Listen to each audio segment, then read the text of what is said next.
இருக்கிறான். அவன் தொழுநோயாளி. அவனை சுற்றி 4 நாய்கள் இருக்கின்றன. அவன் வேலை என்ன தெரியுமா?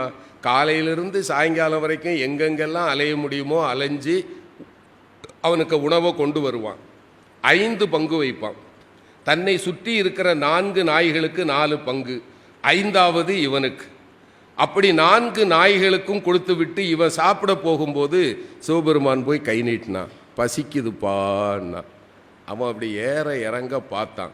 பாதியை கொடுத்துருக்கலாம்ல, முழு உணவையும் கொடுத்து சாப்பிடுன்னா. இறைவன் ஆடி போயிட்டான். பெரிய பெரிய மாளிகையினுடைய வீடுகளில் கூட எனக்கு ஒரு பிடி உணவு கிடைக்கல, இவன் மொத்த உணவே இவ்வளவு தான், இவங்கிட்ட நான் யாருன்னு சொல்லிடணும். அப்பா நான் யார் தெரியுமா? அந்த ஏழை சொன்னான். ரொம்ப தேவையா? பசியை பற்றியும் எனக்கு தான் ஐயா தெரியும். நானாவது காலையிலிருந்து தான் சாப்பிடல, உன்னை பார்த்தா 3 நாளாக சாப்பிடாதா அசாமி மாதிரி தெரியுது. சாப்பிடு, உன் கதையை சொல்லு. இல்லை நான் சொல்லுவேன். உனக்கும் போக்கிடம் கிடையாது. யாரை பார்த்து? சிவபெருமானை பார்த்து. உனக்கும் போக்கிடம் கிடையாது, எனக்கும் போக்கிடம் கிடையாது, இங்கே தானே இருக்க போகிறோம், சாப்பிட்டுக்கிட்டு சொல்லுப்பா. இல்லையா, நான் சொல்லியே ஆகணும். அந்த ஏழை சிரித்து கொண்டே சொன்னான். என்ன பெருசாக சொல்லிட போகிற, நீ யார்? அவ்வளோதானே.